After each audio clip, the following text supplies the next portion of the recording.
Hello, I'm Brigadier General Denis Thompson, the Commander of Canada's Special Operations Forces. Canada's Special Operations Forces are among the best trained and most professional in the world. Regardless of the threat or security environment, we stand ready to defend Canada and Canadian interests at home and abroad. Canadian and American forces have a long and distinguished record of service together. It is a strong and unique bond, one that continues to grow to this day. But that bond is not something new. Indeed, it was born out of the Second World War. The 1st Special Service Force, or Devil's Brigade, was a unique Canadian-American Special Operations formation that saw Canadians and Americans wearing the same uniforms, firing the same weapons, and fighting side by side in the same units. They were virtually indistinguishable, one from the other. This short film captures how the legend of the 1st Special Service Force was born. I commend it to you. Enjoy.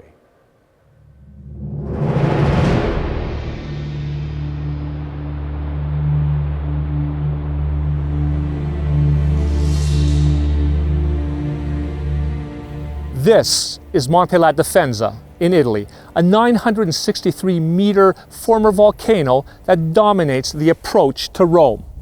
This is where the 1st Special Service Force made its name. The force was created in August of 1942 during the Second World War. It was a joint Canadian-American Special Operations Forces organization designed for commando operations. In 1943, while the Allies were gaining ground and pushing back the Germans, the force was deployed to the Mediterranean theater. On arrival to Italy, the force was attached to 2nd Corps 5th Army, which in November of 1943 was stalled at the gateway to the Liri Valley. German defenses on Mount La Difensa and surrounding peaks blocked their access to Rome. 2nd Corps had already tried multiple assaults up the southern slope. They were all unsuccessful. The force was now given the task of taking the mountain. Their approach would be different. Well, they were going to try and go around behind the German lines and up the cliff. You just couldn't get up the front way. And at the start, when we got out of the trucks, it was mud and it was pouring rain. But in the long run, that was good because they couldn't see us at night in the rain.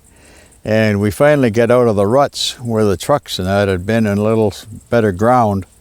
And we just kept marching and it stopped raining. So you really didn't get any perspective of what you were doing until the night after when you started up on the cliffs. It just didn't give you anything at all. The difficulty of the climb with combat loads was compounded by the dark night and the wet, treacherous terrain.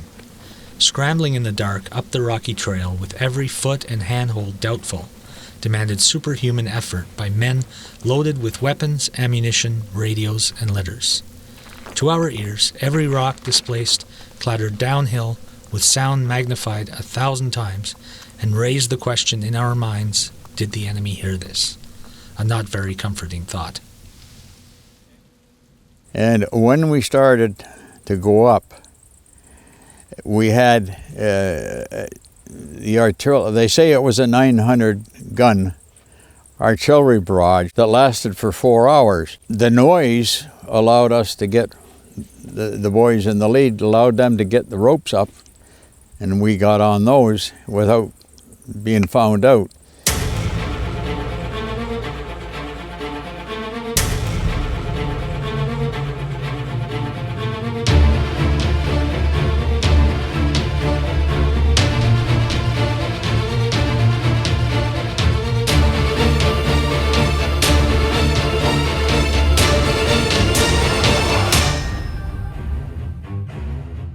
Having just recreated the climb here on La Difensa, we are truly in awe of the accomplishment of the veterans on that day. Using top-of-the-line equipment during the day in optimal conditions, we can only imagine what it was like for them.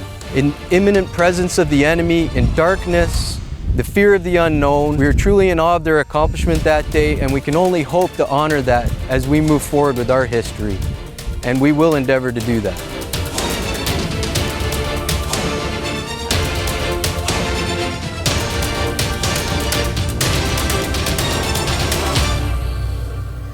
Once the Forcemen reached the top of the cliff, the battle was only half over. They now had to advance over 300 meters over this terrain to attack the German positions from the rear. Suddenly, the sound of rocks falling, a German voice challenging our two scouts. All hell broke loose. 5th section dove behind a small ridge of rocks immediately in front of them. 6th section sprawled to the left in a more exposed position. German machine gun fire was withering, hitting the rocks in front of us and spraying shale all around us. It didn't take them long to get switched around. It didn't take long. They were a good outfit. They're the Hermann Göring boys. Some of these German soldiers are good, and they were a good lot. So it was a tough fight while it lasted. But once they got it and got out of the saucer, and contrary to what some other people think, yes, there were prisoners taken. Reflecting on that afterwards, I say, my God, if you hadn't had the proper training in that, what would have happened? And that was the main thing. Without proper training, you'd be lost. That's the whole point of, and that's why special forces are special, because they're properly trained. The complexities of close combat in mountain terrain such as this really does speak to the strength of Special Operations Forces. This kind of terrain is non-conducive to conventional type tactics. That's where the 1st Special Service Force demonstrated their strength in taking La Difensa. The lessons learned here on this mountain are extant even today, and were used extensively by the Canadian Special Operations Regiment in its pre-deployment mountain training for Afghanistan. That warrior spirit, that mental and physical toughness demonstrated by those forcemen of the 1st Special Service Force in La Difensa are the foundation for our ethos of the Canadian Special Operations Regiment.